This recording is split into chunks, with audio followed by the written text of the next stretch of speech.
warahmatullahi wabarakatuh. Kembali lagi bersama saya Miss G. Sekarang kita akan belajar mengenai listrik dinamis. Miss bagi babnya menjadi beberapa bagian ya. Sekarang kita akan pelajari bagian pertama terlebih dahulu. Oke, subbab materi yang akan kita pelajari untuk bab ini itu ada 6. Yang pertama itu ada arus listrik, kemudian ada hantaran listrik, yang ketiga ada rangkaian listrik, yang keempat ada karakteristik rangkaian listrik, yang kelima ada sumber arus listrik, dan yang terakhir ada sumber energi listrik. Nah, sebelum kita memasuki ke materi subbab pertama, kita kenalan dulu yuk sama penemu yang berperan penting pada materi listrik. Yang pertama ini ada Hans Christian Ørsted. Jadi, pada tahun 1820, beliau telah berhasil menemukan hubungan antara listrik dengan magnetisme. Kemudian dilanjutkan oleh Michael Faraday. Nah, ini disebut juga sebagai bapak listrik karena penemuannya sangat banyak sekali mengenai listrik. Dan yang terakhir ada Thomas Alva Edison. Terima kasih kepada Bapak Thomas karena berhasil menemukan lampu listrik yang akhirnya bisa membantu kita dalam penerangan. Oke, kita lanjutkan untuk yang pertama. Subbab materi pertama itu adalah arus listrik. Nah, arus listrik itu mengalir karena adanya beda potensial antara ujung-ujung kawat penghantar seperti gambar di samping. Jadi karena adanya beda potensial di antara ini, akhirnya menimbulkan yang namanya arus listrik. Nah, kita harus tahu arus listrik itu mengalir dari potensial tinggi ke potensial yang rendah.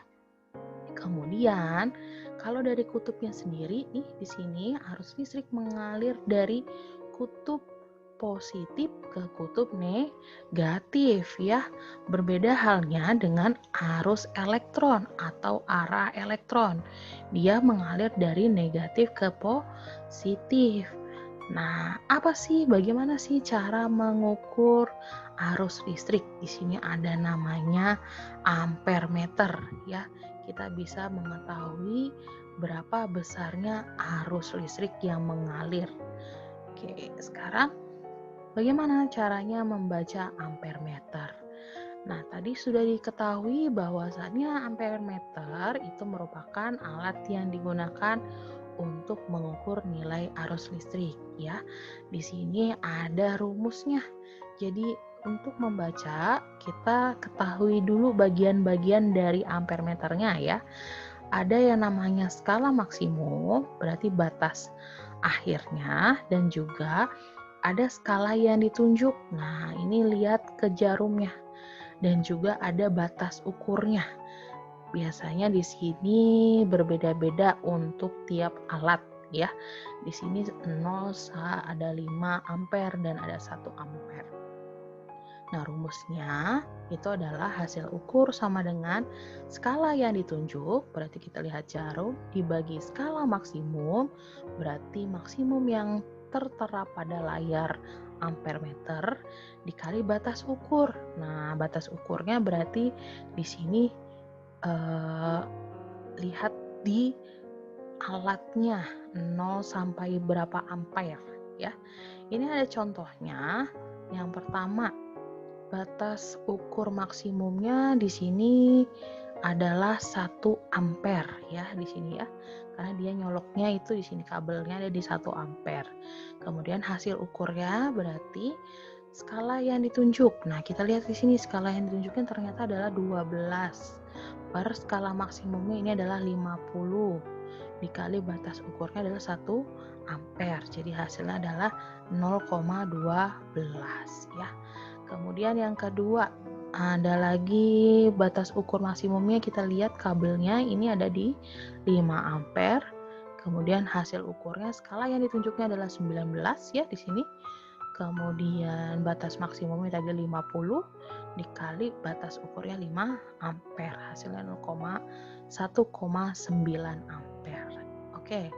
Nah, supaya kalian lebih paham, silakan kalian latihan sendiri ya, hitunglah hasil ukur ampere di samping. Nah, ini kasih clue ya. Di sini berarti dia menggunakan batas ukurnya adalah 5 ampere. Nah, ini merupakan rangkaian listrik sederhana. Jadi, yang namanya rangkaian listrik itu ada yang terbuka dan juga ada yang tertutup, ya. Ketika rangkaian listriknya terbuka, maka arus listrik sendiri tidak akan mengalir. Makanya lihat di sini lampunya itu akan mati. Sementara ketika di sini rangkaiannya tertutup, maka arus listrik akan mengalir sehingga menyebabkan lampu itu menyala ya. Nah, di sini ada rumus dari arus listrik sendiri. Rumusnya itu adalah I sama dengan per T ya. Di mana nanti kita konversikan saja Q itu sama dengan I kali T atau T itu sama dengan Q per I ya. Dengan keterangannya di sini ada I itu adalah arus listrik dengan satuannya ampere, kemudian Q itu adalah muatan listrik dengan satuan coulomb, kemudian waktunya itu adalah second. Oke. Nah, di sini ada contoh soalnya. Contoh soalnya diketahui di sini ada arus listrik dengan muatan sebesar 5 mA mengalir pada suatu kawat penghantar selama 0,1 sekon. Sekon itu sama aja detik ya. Berapa besar muatannya? Berarti kita tuliskan dulu yang diketahui. Diketahuinya untuk I-nya adalah 5 mA.